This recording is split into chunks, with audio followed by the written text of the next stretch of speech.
Welcome. My name is Philip Martin. I'm a senior investigative reporter with WGBH Radio and Television in Boston. And we're here to talk about one of the world's perhaps most underreported problems, a very serious and very brutal crisis in our world. It's called human trafficking. Many refer to it as modern day slavery. And it manifests in many ways in terms of labor, people being forced to toil against their will, some as young as 10, 9, 8, 6, 7 years old. And we're here to talk about sex trafficking around the world, and we're here to discuss how conflict and extremism abets human trafficking, as you've seen with photographs, as you've seen with videos of ISIS and Boko Haram in Nigeria, and how they contribute to human trafficking. I just returned from Thailand, actually on an unrelated trip, looking at malaria. But while there, the issue there and in Cambodia, it still hits you in the face. It's always apparent. Talking to some folks, men who are seriously underpaid, virtually slave labor on some of the plantations in Cambodia, but not quite. It really is not that.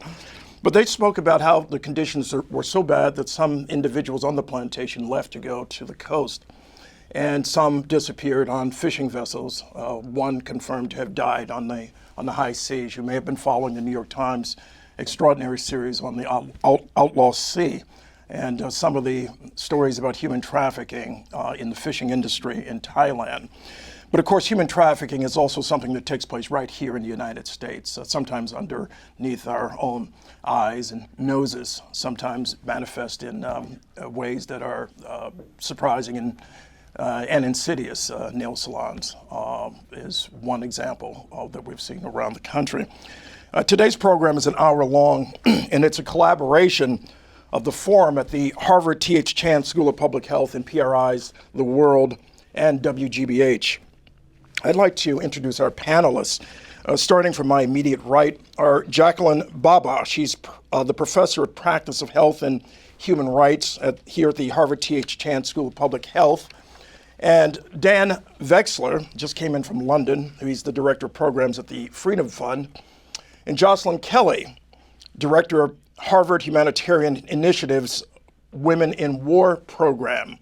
And joining us remotely, as you can see on the screen, is Martina Vandenberg. She's founder and president of the Human Trafficking Pro Bono Legal Center.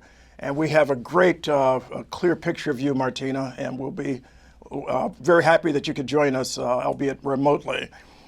This program will include a brief question and answer, and you can email questions to the forum at hsph.harvard.edu. And you can also participate in a live chat discussion that's happening on the forum site right now. At this very moment, if you'd like to join us, please do. Before we introduce our panelists, what I'd like to do is to help you better understand the dynamics and the horror, if you will, of human trafficking and in the forms of the faces of trafficking. I'd like you to watch part of a video from the Freedom Fund.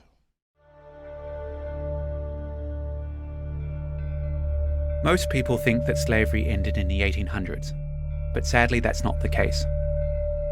Slavery still exists today in every country and across a wide range of industries. An estimated 30 million men, women and children are presently enslaved around the world. 30 million. The varieties of modern slavery are nearly endless. In India, men, women and children are forced to work in brick kilns, mines and stone quarries. In countries like Thailand, hundreds of thousands of women and girls are tricked and coerced into a life of violent sexual abuse, and then discarded onto the streets when their health fails them. In war-torn Africa, children are kidnapped by warlords, forced to become child soldiers, and subjected to a brutal life of conflict and violence. The list goes on. Forced labour, domestic servitude, forced marriage, and other forms of abuse. Yet despite the many names and faces of modern slavery, the essence of this crime remains the same. Depriving highly vulnerable human beings of their liberty and subjecting them to extreme exploitation.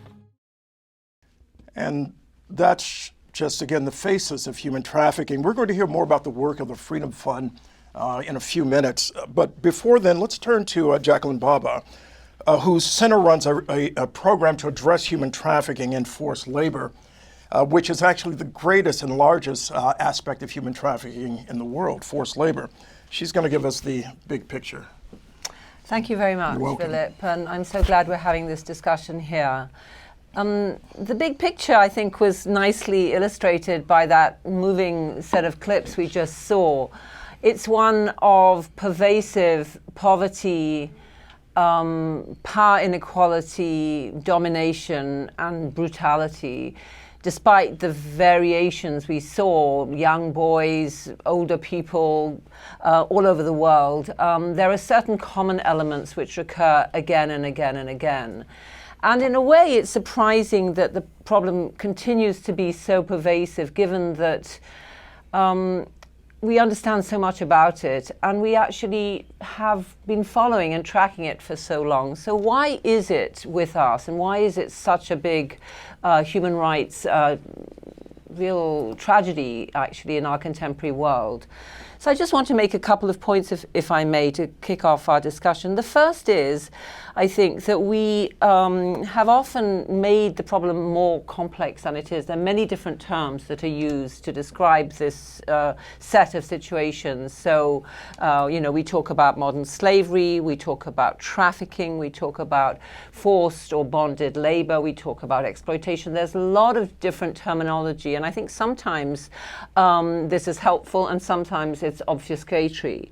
It's helpful because each of these terms has their own legal framework, and legal frameworks deliver, or at least attempt to deliver, solutions and remedies. And so in one sense, it's important to be precise about what we're referring to, not to call everything slavery, not to call everything trafficking, but to be precise, because that's a way of being more likely to enhance intervention. So that, I think, is the good side of this diversity. The bad side is that I think people think this is something very remote, very distant, very obscure. We think of some of these exotic images, if you like, of, child soldiers in East West Africa, or very young girls in Vietnam or Cambodia. And we don't realize that in every community there are people who are vulnerable. Every community that we inhabit, places that we go to, shopping malls we go to, hotels where we dine, and so on. So I think that complexity is not helpful. Let me just answer a little bit about your question about the big picture and the reasons, and I'm sure we'll come back to that in our discussion. I think one of the pervasive reasons for trafficking, not the only reason and not always the reason, but one of the pervasive reasons is dire poverty. Dire poverty, dire economic, social need. So the lack of access to a rights-protecting job where you can make a decent living is something that drives people into these desperate situations. And related to that, enormous power inequality. So the landlord who can completely control your life, the pimp who can control your life. Many of these examples are enormous power inequality, sometimes exacerbated by caste differences, or age differences, or gender differences, or nationality differences, or all of the above. So that's an enormously important set of factors. But there are others, and I think the others are in some ways less well known and maybe certainly at least as pernicious. One of them, I think, is the desire for a better life, for aspiration, for hope, for opportunity, for adventure, that so many young people are driven by, and increasingly in our connected, internet-mediated world, that's the case. So people dream of a better life, but they have no legal way of accessing it, and so they're susceptible to all manner of fraud or deceit or other means. And this is not just for people who are trying to get from Myanmar to Netherlands. It's people who are trying to get from a broken home or a violent home in Boston to the city lights of New York. And so people in different ways are kind of led to believe that there is a way out, and that way out is often very abusive. And that's why we see this mixture of economic desperation, but also sort of an angst about living a better life that often leads people into these dire situations. So I think those are two kind of separate, but often, often manifest themselves together, sets of factors. Jacqueline, I think that's an extraordinary overview, and it definitely addresses the problem that it's not just a question of Thailand or Cambodia or Brazil or the Dominican Republic, but here in Boston, right down the street at Blue Hill Avenue, you can see vestiges of the problem. And that's a cue for me to turn to Dan Vexler, who's the Director of Programs at the Freedom Fund, which has been set up to address the worldwide problem of human trafficking from the streets of London and Dublin to the streets of Bombay, Mumbai, and in Kochi. Dan, can you tell us about the program and how you're addressing this scourge of human trafficking? Sure. Thanks, Philip, and thanks to the organizers for inviting me to participate on the panel. The Freedom Fund is an anti-slavery foundation. We were established by 3 other foundations last year: the Legatum Foundation, Humanity United, and the Walk Free Foundation, who were all funding anti-slavery programs at the time, but felt that by coming together to form the Freedom Fund, they could mobilize more funding into anti-slavery programs and more research into what works. They felt, and I think they were right, that given the scale of the problem, there really wasn't the awareness that there needed to be, and certainly not the level of funding. It's estimated that the rich country development agencies spend around $120 million a year on anti-slavery programs, which isn't that much. I came to the Freedom Fund 18 months ago, having spent my career in international development NGOs in a number of countries.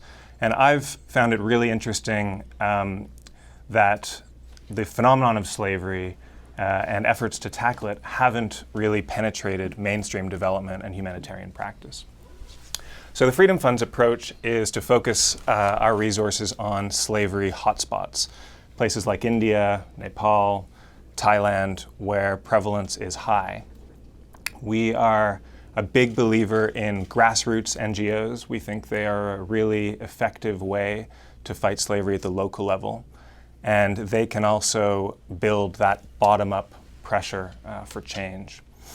We're funding about 60 grassroots NGOs right now in 6 slavery hotspots. And our goal is to identify which models work. They're running a range of interventions, and then work with others to get those models more widely adopted. We're also trying to impact the bigger systems at play by supporting national and international organizations who are trying to influence governments and the private sector to fulfill their responsibilities. I would say that the big challenge that I see is that slavery generally is not about chance. It's not about unlucky victims who are tricked or kidnapped by random predators. This is about whole segments of societies who are vulnerable because they are poor or because of who they are, be it low-caste Dalits in Indian brick kilns, Burmese migrant workers who are trafficked onto Thai fishing vessels and forced to work 20 hours a day for months on end in appalling conditions, Ethiopian women and girls who migrate to the Middle East to be domestic workers and are then trafficked into slavery. These are groups that are preyed upon by a system of exploitation. I mean, there are whole industries that are reliant on these people.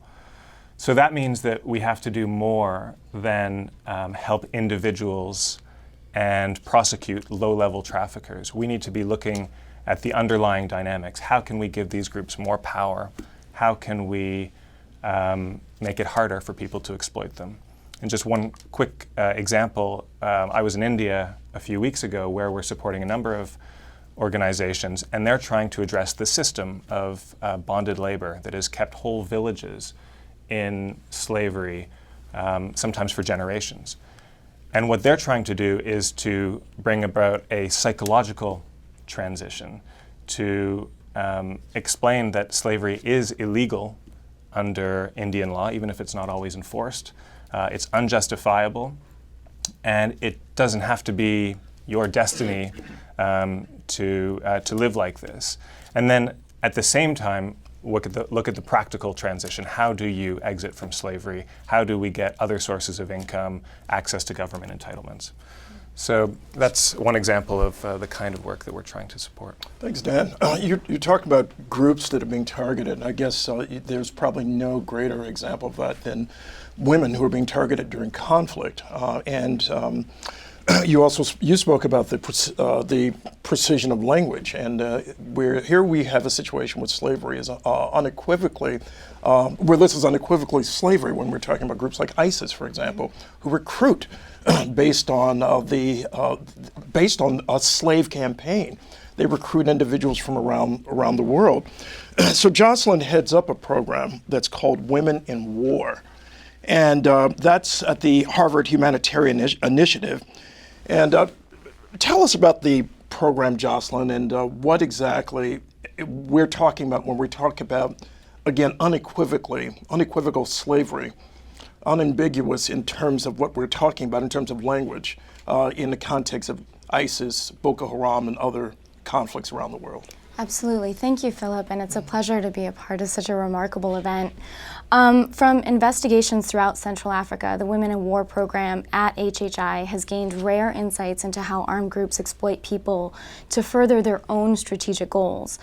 The question of human slavery and trafficking in conflict zones presents one of the most complex challenges to the field of public health today. And this is because you have a problem that is largely invisible, trafficking, embedded in the world's most inaccessible, complex, and dangerous places. And this presents a challenge for public health, but I think it's a challenge that we're ready to face. I've spent 10 years working with communities and state and non-state armed groups in conflict zones, doing assessments of human exploitation in these areas. And during this time, I've seen the nature of conflict continue to change. Currently, we're in a world where groups like the Lord's Resistance Army, Boko Haram, and ISIS use abduction, forced recruitment, and sexual slavery as a core pillar of their identity and as part of their appeal to potential fighters. The groups use psychological control, kidnapping, and enslavement to remarkable effect, and it's become a central weapon in their arsenal. Today, the Women in War program at HHI is actually launching 2 reports in our investigation into the Lord's Resistance Army, which you can find on the HHI website. And in interviews with long-term combatants, we learned about these highly systematic and ritualized systems that this rebel group has used and adapted over a long period of time in order to control its abductees. One example of this is that women are given to combatants as wives in a very ritualized way, and these perverse family units give fighters a sense of stability and control in a highly dangerous and fluid environment. So it's a way of drawing them into the group, keeping them there, and then controlling their behavior through creating kind of this socialized system. And it's actually a technique that we see used by many rebel groups throughout the world. Boko Haram and ISIS are just 2 other examples. The project with the Lord's Resistance Army also highlighted a number of broader dynamics that we see related to slavery in war generally. And I think they're worth highlighting and also highlight how we sometimes use different words and names for some of the same systems of slavery and exploitation, but there can be a danger in calling one thing child soldiering and calling another thing human slavery. And sometimes it almost separates the fields or creates a centrifuge where things begin to separate out when we're all talking about the same dynamics. So some of the things that we see in conflict that are highly related to human slavery and exploitation are abduction and forced recruitment of children who can then be used as transporters, sex slaves, or soldiers. Trafficking in persons across borders is very common as armed groups exploit border regions with very little government control. Women and children and men are all vulnerable to trafficking and exploitation, but they can face different profiles of risk. And the fear of trafficking and slavery can actually stop entire communities from farming, trading, seeking health services, and accessing clean water. And I will also note that something incredibly important that was highlighted by Professor Baba is that economic systems can be very powerful but sometimes less visible ways of controlling people. And in conflict, old economic systems crumble. And then sometimes highly exploitative economic institutions or conflict economies can evolve. And these can involve labor trafficking, debt bondage, and other forms of slavery. Something on a final point that I think is important to highlight is that as countries move from active conflict into post-conflict situations, more visible forms of traffic like child slavery or sexual slavery can decrease, but harder to assess systems of exploitation like debt bondage can then arise. So I just think it's important to highlight that we as a community should continue to explicitly acknowledge and assess the profiles of slavery in the conflicts we see around the world, and recognize that different conflicts will have different profiles of abuse, and that addressing this problem involves both holding perpetrators accountable and also creating services to help survivors of slavery recover both financially and psychologically. Jocelyn, one point that you've made here about what happens overseas can also be made in a very different way. And again, dealing with the precision of language, as Jackie has pointed out. We all know that a lot of the sexual exploitation, there's explicit sexual exploitation, and there's this assumption of coercion that we all talk about when we talk about human trafficking.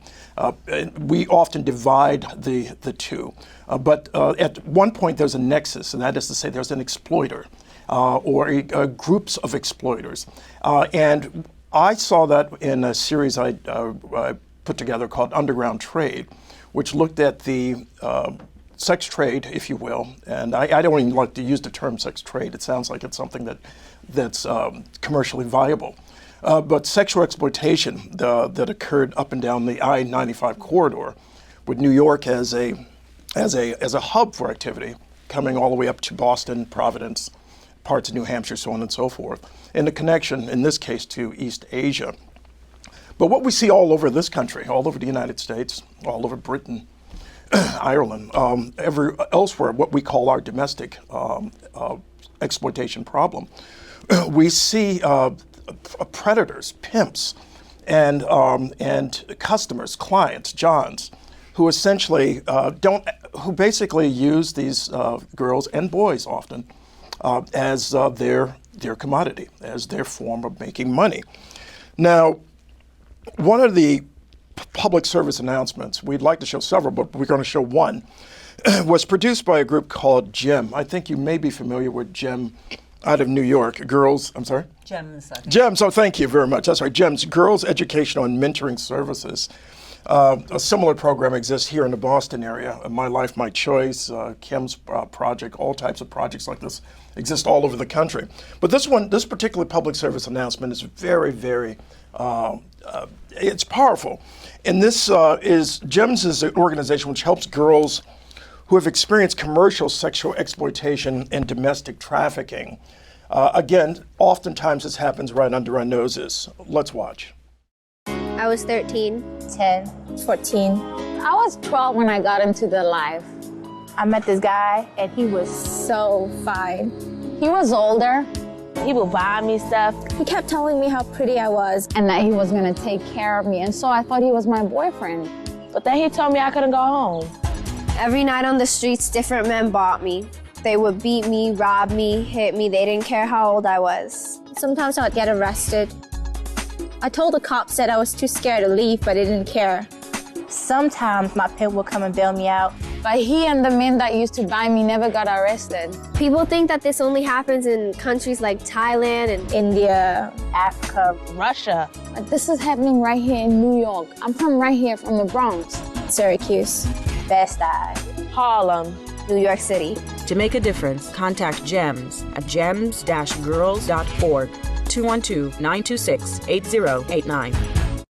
Martina Vandenberg, who's going to join us within seconds, is one of those making a difference. working with the survivors and victims of human trafficking. Martina is an attorney, a former Human Rights Watch researcher who founded the Human Trafficking Pro Bono Legal Center, which connects victims, many of us like to use the term survivors, to pro bono lawyers. Martina, welcome, and tell us about your work. Thank you so much, Philip. It's an honor to be on the panel, even remotely from Washington, D.C. The fundamental mission of HT Pro Bono, as we call ourselves, the fundamental mission is to ensure that every single trafficking victim has a lawyer, and preferably has a pro bono attorney. One of the really terrible moments of that video that you just saw was the young woman saying, "I was arrested." One of the things that we see around the world, but also in the United States, is that trafficking victims are arrested for crimes that their traffickers force them to commit. And so one of the cutting edge areas of law for human trafficking survivors in the United States, spearheaded by Kate Mogilescu and others in New York, is really trying to vacate all of those convictions. But it's not just about sort of undoing the damage that the criminal justice system has done to victims of trafficking who are trapped in the sex industry here in the United States. It's also sort of panning out and taking a broader spectrum, because just as people believe that sex trafficking only happens in Thailand and India, people also seem to believe that labor trafficking only happens abroad. One of the shocking things in the United States is that we also have tremendous forced labor in the United States. And so the Human Trafficking Pro Bono Legal Center fundamentally does referrals for trafficking survivors in the United States, hooking them up with lawyers, connecting them with lawyers who can do two things. One is work very hard to try and make sure that there is a prosecution to end impunity for human trafficking, because impunity is unfortunately the flavor of the day. Last year, there were only 208 prosecutions at the federal level in the entire country in the United States. And of those, 190 were for sex and 18 were for forced labor. That's a reflection of what we see around the world, where the ILO says that there are about 14.6 million people held in some form of forced labor. And the reality is that the State Department last year counted 418 prosecutions in the entire world for forced labor. So fundamentally, if we're going to change this system, we need to advance survivors' rights within the legal system, both nationally here in the United States and internationally, which is why we're working very hard to push prosecutions, but also engage in civil litigation on behalf of trafficking survivors. And not just any civil litigation, but strategic litigation, so that we can start to uproot the systems and create a deterrent through the legal system to end these crimes. This is a good time to ask a question. Civil litigation, who are you suing? That's a great question. So Congress gave us an enormous gift. You know, Congress does so many things badly, but in 2003, they gave us an excellent law. And essentially the law provides a remedy. Professor Baba talked about the importance of remedies. The law provides a remedy. So a civil attorney representing a trafficking survivor can now, under US law, bring a case in federal court for any crimes that a federal prosecutor could have brought. And so we're obviously suing for money. We're not putting anyone in prison, but the outcomes in these cases can be remarkable. So for example, we did a domestic servitude case, a trafficking case, a woman held in forced labor in a home. She was held for approximately 4 months, but there was very violent sexual assault while she was being held. And the remedy in that case was a $3.3 million judgment. So the Southern Poverty Law Center, for example, has done amazing litigation using this particular legal vehicle, 18 U.S.C. 1595, which is the law. And they brought a case against a corporation in the United States called Signal International on behalf of hundreds of men from India who had been trafficked into the United States for forced labor to repair the shipyards after Hurricane Katrina. These were men who arrived in the United States from India. They were skilled laborers. They had legal visas. They anticipated they would have legal jobs, and they thought that they were getting green cards. And what they experienced in the United States was frankly shocking. The judgment in the case for 5 of those victims, just 5, the first case to go forward, that judgment was $14 million. I did some sort of math on the back of an envelope to see what the damages would be if all 250 victims ended up before a jury and each case went as well as the first. It would have been close to $750 million. So that corporation, Signal International, has gone into Chapter 11. It's settled the case with the Indian workers for $20 million. And perhaps the most telling moment was the comment on the Wall Street Journal blog where the writer said, we've long known that human trafficking is morally bankrupt, but now we understand that it can also financially bankrupt a company.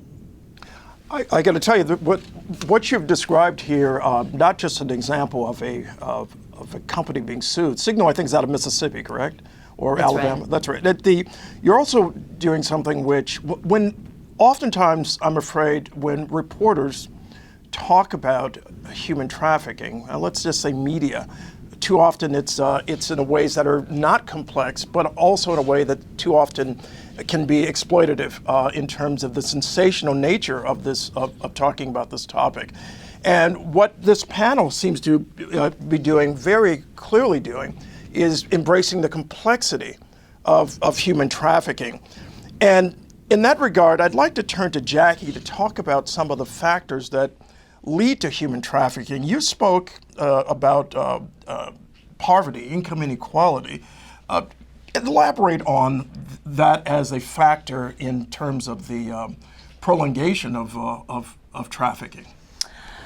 Well, Philip, I think as several of us have said, these are complicated phenomena and they have many different components. And so income scarcity, poverty, hunger is certainly a factor, but that manifests itself in many ways. So if we just stick with the United States to start with, we know, and I'm sure Martina has dealt with these cases, we know that children coming out of child welfare are often extremely vulnerable to trafficking, and particularly to sexual exploitation. These are children, of course, who face poverty. They come out of a situation where they have no family standing behind them. Like foster care. Like foster care, or like being in a group home. But it's not just poverty, it's also the lack of a family, the lack of mentors, the lack of somebody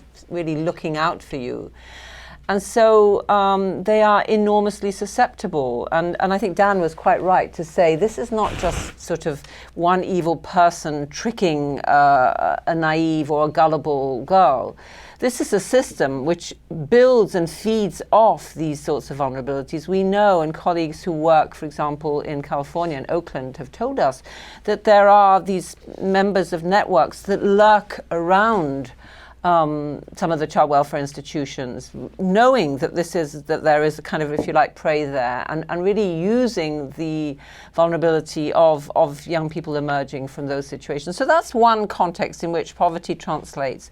Another, which we've seen actually here in our own community in Boston and in Cambridge, that kind of wealthy ivory tower. We've seen is homelessness, children who are homeless, who are living on the streets, whether because they've been thrown out of their homes, whether because they've emerged from foster care and have nowhere to go, whether because they're undocumented migrants, whether because they're LGBT and have been rejected by their families. Could be many reasons. So again, poverty intersects with other vulnerabilities. So, and then, of course, in some of the clips we've seen, we see these inherited systems of gross exploitation. So, at worst, bonded labor is transmitted intergenerationally for many generations. This is what happens. So, you have a small debt that a family takes out because they have a health emergency or because there was a fire and their small house burnt down, and that debt, small amount, could be $50, needs to be serviced, and the interest on the debt needs to be serviced. And so you have a situation where 2 generations later, little children are given over to the debt holder, to the exploiter, to repay in kind through their labor that debt. And we see this all the time. So again, it's this multifactorial combination of great economic and social need and inequality combined with structures which are oppressive. And of course, that raises the question: is what can you do? That is, how do you create a secure community? Whether it is post-foster care, or whether it is in the context of the type of terrorist extremist organizations where people are dealing with, like ISIS, and for that matter, the Afghan military, which preys on children in a U.S. ally in Afghanistan. How do you secure, Dan, Jocelyn, a community such that you basically you can't eradicate it at the moment, it seems, but you at least you start to chip away at human trafficking? Well, I mean, I talked a little bit earlier about the communities in India where you need to start with a psychological transition and build that bottom-up pressure. So one of the things that the NGOs we're working with are doing is forming community vigilance committees and connecting those committees to other committees and similar communities, and starting to build that sense of confidence that you can challenge the traffickers. And to look at another example in Thailand, the vulnerability also comes because of failures in the rule of law. So those Burmese migrants who are on fishing vessels out at sea, one of the big issues and one of the reasons they're so vulnerable is because the Thai government is failing in its duty to inspect those boats and to regulate that industry. So we need to be looking also at failures in the rule of law and what are the levers that we have to try and influence that. In Thailand's case, the seafood industry is a huge global industry. I think it's the 3rd largest seafood industry in the world. A lot of that seafood goes to the US, goes to the European Union, and so there's an opportunity there. If we can get this issue in the media spotlight, put the Thai government under pressure, then you can start to chip away at that, because it's not a government that doesn't have the ability to enforce the law. They're very effective in many other areas, but it's about generating political will. Charles.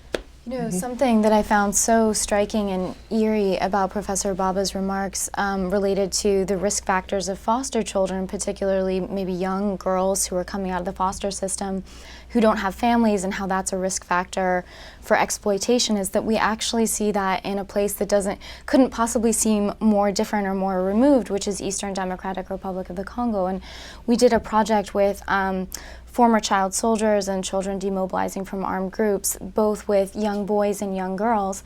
And what we saw is that they both were equally vulnerable to being exploited by armed groups, but they had very different risk factors, and understanding those profiles of risk was absolutely key to helping to prevent their recruitment into armed groups. And the risk factor for these young girls was actually that they did not have family structures to help protect them from being absorbed into these armed groups.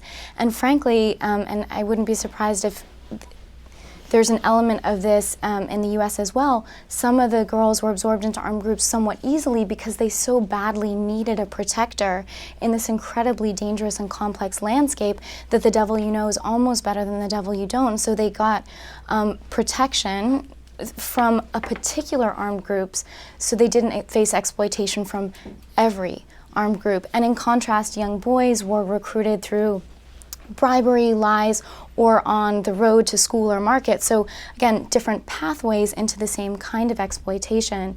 And I think I'll just note, just to build on the point that was already made, it's incredibly important not just to document clear cases of sexual exploitation and abuse, because in a way we've already the problem has already happened, but something that we're trying to do a little bit better in conflict situations is to understand kind of the landscape of vulnerability that might get you to a clear case of human trafficking and slavery.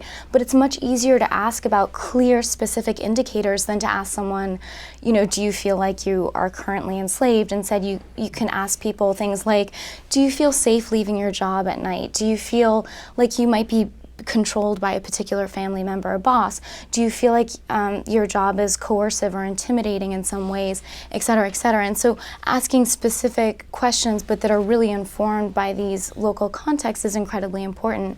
And one quick note is that we've actually been using a lot of art-based or visual methodologies to better understand that, because something I'm very aware of, and that is very humbling, is that sometimes we come in as foreign researchers with assumptions that we don't even know that we're making. And so creating a number of methodologies, both traditional and non-traditional, really helps us to understand what, for instance, former child soldiers are going through. So we'll have them create art, and through that art, they're actually able to tell their stories in a really unique and beautiful way. And we've done the same with the LRA project, where communities literally mapped the social geography of where they live and how that's changed as a result of insecurity. Lord's Resistance Army. Absolutely, yeah.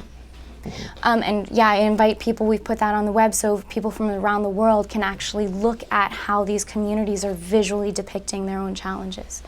This is the whole confrontation against modern day slavery, human trafficking, these various forms of super exploitation. You've done well to talk about how what type of security that we might put in place in order to address these issues. But one of the questions that's still out there is legal recourse. The international court, the judges within various regions, so on and so forth. Martina, you spoke about legal recourse in the United States, civil suits, for example, using the Southern Poverty Law Center model in Signal, for example. But what can be done on the international level if you are talking about 418 prosecutions worldwide? Right, so that's just the number for forced labor. The number, if you look at all prosecutions for all forms of exploitation, was still only about 10,000 in the world in 2014. So what's interesting is, the Rome Statute that created the International Criminal Court is so narrowly drafted that many of us despaired of ever seeing a trafficking case prosecuted before the International Criminal Court in The Hague. I think that ISIS, which has embraced the language of slavery and actively brags about the fact that it's committing these crimes, has made it, I think, actually possible that we might in our lifetime see a prosecution before the International Criminal Court. But the low numbers of prosecutions, whether it's before an international tribunal or before national prosecutorial systems, national judicial systems, what those low prosecution numbers say to me is that waiting for the criminal justice system to eradicate human trafficking is like waiting for Godot. It's simply not going to happen. And so we have to use absolutely every legal weapon at our disposal to try and go after the traffickers and create a deterrence that clearly the criminal justice system is not creating at this juncture. And so, the Southern Poverty Law Center model and the civil litigation that we do has not just efficacy here in the United States, but another gift that Congress gave us in 2008 is extraterritorial jurisdiction. So the way that the law is now written, thanks to Senator Durbin and the Senate, the way the law is now written is if a U.S. citizen commits an act of trafficking abroad, or if a legal permanent resident commits an act of trafficking abroad, or even if someone who is now present in the United States and is tagged has committed human trafficking abroad, we can prosecute that individual and we can bring civil damages cases against that individual. So the expansion of extraterritorial jurisdiction in the human trafficking world is remarkable, particularly when you consider how extraterritorial jurisdiction to bring sort of foreign cases in U.S. courts is narrowing under almost every single other every other fact pattern. So we have not seen very many of these cases, unfortunately. The federal government is not bringing very many extraterritorial cases, highly troubling because one of the first cases brought with attempting to use the extraterritorial jurisdiction was actually a case brought against U.S. government military contractors, alleging the use of third country nationals as forced laborers on U.S. military bases in Iraq. And I think very few people know about that case, but that was one of the first efforts to bring an extraterritorial case into the U.S. courts on the basis of forced labor. You also, I'm sorry, please, go ahead, Jackie. I just wanted to jump in to say, to build on this and to say, I think therefore what comes out of this discussion is we need many different tools in our toolbox. We need to think very much about legal remedies, and both domestically and internationally. We need to think about, psychological remedies for recovery and survival. But I think, one of the things that we haven't maybe quite emphasized enough is the importance of prevention. And I think one of the things that our center feels very strongly, and I know all my colleagues here also feel, is that when we think about anti-trafficking or anti-slavery work, we think about remedies post facto. And of course that's essential. But as essential, or even more so, is to try to prevent those harms from happening in the first place. And so we need to think about what we know about the risk factors, or the triggers, if you like, and address them as early as possible. So we need to build resilient communities, is the kind of current buzzword. We need to think about how you strengthen education systems, how you strengthen healthcare system, how you strengthen family systems in complex and fractured contexts. And that, of course, is a big ask. But I think we cannot just focus our resources post facto. This is, I think, one of the problems in the way we've approached the problem. Not to say that we don't need to do that, not to say we don't need more prosecutions and we don't need more civil cases, but we also need to think that anti-trafficking or anti-slavery means education. It means long-term investment in very troubled contexts. In other words, a structural approach to attacking human trafficking. Exactly. And just one other aspect of that, and then I'm just going to ask a final question of our panel. Martina and Jackie, in that regard, I'm thinking about a single case that brought by Equality Now against Sex Tours, a sex tourism company, which they lost.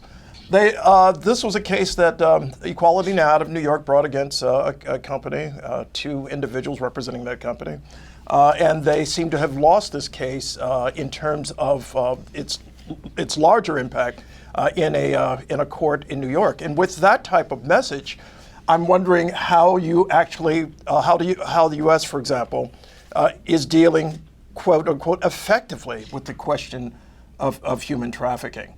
And I have another question too. And let me throw this out: migrants. Right now, this is what we're talking about all over the world. More people are on the move now than they have been since World War II, from the Middle East to Europe, from Africa to Europe, from the Rohingya in Burma to Malaysia. More people are on the move, which means more people are being exploited. And I'm wondering, how do you address the question of so many people moving about where there is often no rule of law, and there often is no structural way of dealing with those people who are waiting on the margins to exploit these individuals, if you will? I don't think there's an easy answer. I think Jackie mentioned earlier that people are becoming more aware of what's happening in other places and thinking about migrating to places they might not have in the past. In Ethiopia, it's not about an issue of not knowing the risks. There have been studies showing that the women and the girls who are migrating to the Middle East, they have a pretty good idea of the risks. And so if our approach is let's stop migration, we're not going to be successful. I think we need to recognize that many of them actually do get something out of it. They make money in the new place, they send money back home. Migration can be a positive force, but we need to think about what are the little things we can do to try and give them a better chance of a positive outcome. And I don't think we have a great idea of what those factors are. What are the risk factors? What are the protective factors? And so one of the things we're doing is commissioning a study of exactly that. What are the protective factors for those women? Is it knowing the hotline number? Is it traveling in a group rather than on your own? Those questions. I would add to that I think that there's actually, again, many layers of intervention that are necessary in the current so-called crisis, which is a steady state of crisis, really, in the Middle East. I think we need to think much more boldly and courageously about resettling people from the source. So not forcing people to go through this arduous kind of medieval trial of fire from country to country on the water, across mountains until they get to safety. We know, that there are 2 million people in Turkey. There are 1 in every 4th person in Lebanon is a Syrian refugee. Now many of them face acute shortages of food and access to healthcare. We should have a proper resettlement program, not just an additional 10,000 for a country the size of America, which is what's been promised. We should be saying, let's take 500,000 people. Let's take 500,000 of these people, many of them trained, many of them skilled, all of them, committed to building a new life and doing something, and really think how we can safely accommodate them. That might sound a ludicrous number, but Germany's already accepted 1 million people. It's a much smaller country than the US. So that's one thing we should do.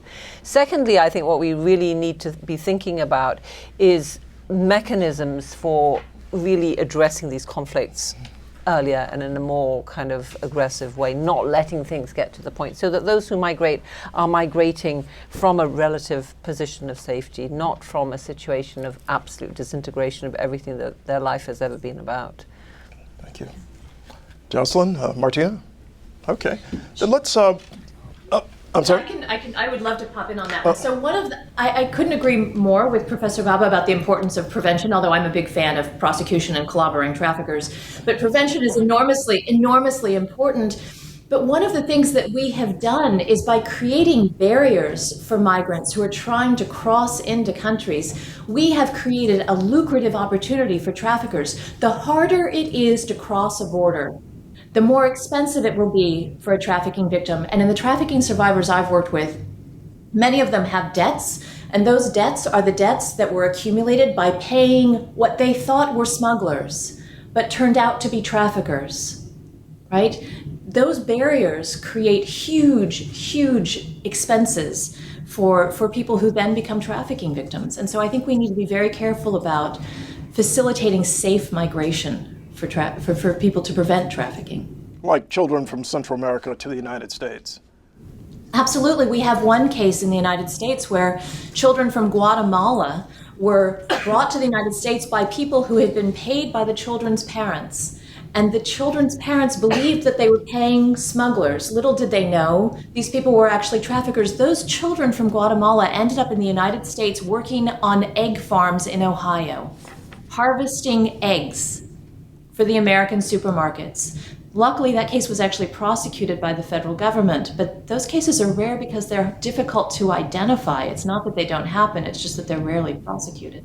Thank you very much. I think what we'll do at this point is take a question or two from our audience, from our online audience, and then we'll turn to you to see if we can get a couple questions in. We'll go just slightly longer than 1:30 to get a few of these questions in, some of the answers in. Lisa, you have a question from an audience member. Yes, thank you. And thank you for addressing the immigrant and refugee question, because a number of questions have come in. So I won't go into those, but here's one from our chat. Interesting point about the negative consequences when trafficking victims, survivors are arrested. Are there any situations in which arrest sets off a chain of events that liberates a victim? This seems like the best case scenario. Maybe that's for Martina. I would actually disagree. I think arresting a trafficking victim almost never is best case scenario. And the problem that we have is, I'm a lawyer, so I live in the world of concrete cases. In one concrete case, a case versus U.S. versus Subnani in Long Island, the law enforcement arrived to rescue a victim who was locked in a house, locked in domestic servitude. And when they finally found the victim, she was crouched, hiding in a closet, because she was absolutely convinced that the authorities were there to arrest her, detain her, and deport her in shame back to her country of origin. And so traffickers tell victims that they will be arrested and harmed, that they will be arrested and deported. That's part of the terror that the traffickers use. And so law enforcement should be enormously careful about not arresting trafficking victims. It practically guarantees that they won't cooperate. Great, thank you. Thank you. Here's another one. Is there a reduction in sex trafficking in places where prostitution is legalized? It's a great question. Anyone like to address that? Well, I would say that there are very divided views on this topic, and data is never pure. So there is a real controversy between those who favor legalization of prostitution, like myself, and who argued that this provides, a legal supply which can be protected and can be really akin to other forms of labor, or some parallels at least to other forms of labor. And then there are others who point to the so-called Swedish model and say, no, it's much better to criminalize prostitution. Any woman who is involved in prostitution is by definition, ipso facto, being exploited. Nobody who was really free would ever agree to this, and so this is really something that we have to get rid of, and we have to just be aggressive about reducing the access to trafficked victims. I'm not sure I would be able to say that there's clear evidence that legalization reduces the demand for victims of trafficking, but I certainly think it's true to say that in the Swedish context, the criminalization of prostitution has led many Swedes to go to neighboring countries where it's easier to find the supply that they're looking for. But Martina, you may have a better answer than mine. No, I think that answer was absolutely fabulous. And my sense of this actually is that we as advocates try to do no harm. And my experience of criminalization of prostitution actually does harm to survivors. I think it makes it more difficult. The actual criminal justice system and the criminalization of prostitution makes it far more difficult for trafficking victims to escape. I can give you an example. When I worked in Israel, I was working in the prison in Israel because all of the trafficking victims, this was about a decade ago, all the trafficking victims had been arrested and they were sitting in prison. And one of the women was sitting in prison because a client took her to the Israeli police and she said, "I'm trafficked, please help me." And they promptly arrested her and put her in prison for working illegally and for working in prostitution. So the criminal justice system has not been a friend to those who've been trafficked into the sex industry, and I'm very suspicious of criminalization generally. Just briefly, the rapporteur in Holland, in The Hague, had basically worked with the former mayor of Amsterdam, and they had concluded that a large percentage of the women who were in prostitution willfully in Amsterdam, in the red light district, were in fact there against their wills. This is a way that some individuals or some groups like Demand Abolition they've used this as an example to show that by making it legal, you actually exacerbate the problem. Well, what are your responses to that? They're saying that the problem actually worsened and that you actually had a large percentage of women in the red light district, ostensibly there willfully, but actually against their wills.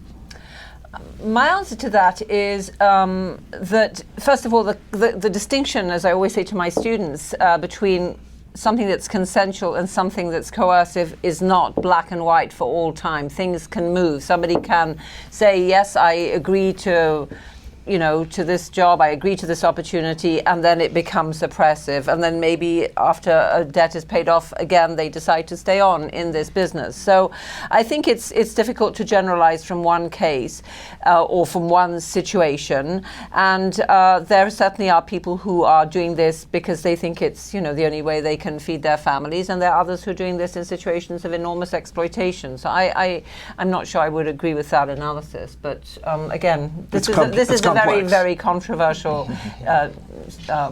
issue. Thank you.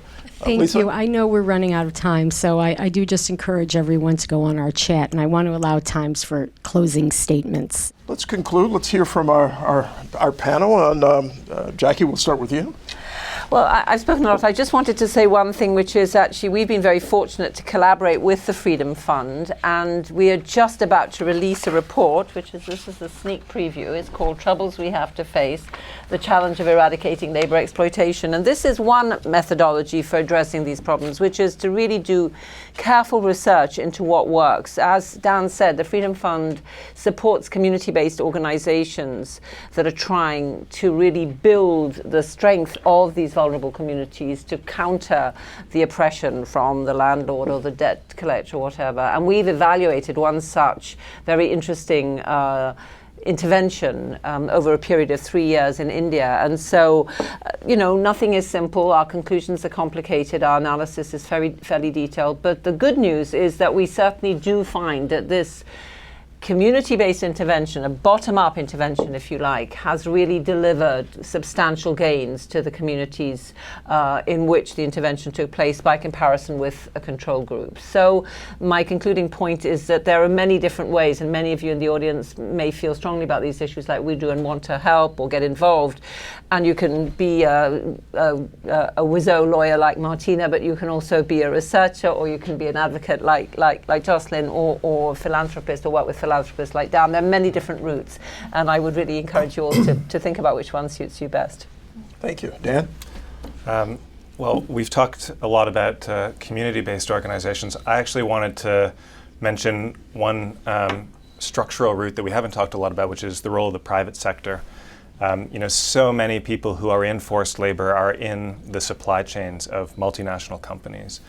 And one of the big issues is that the private sector is not incentivized to look at this, not so much in their own operations, although that is an issue, but in the operations of those they're buying from.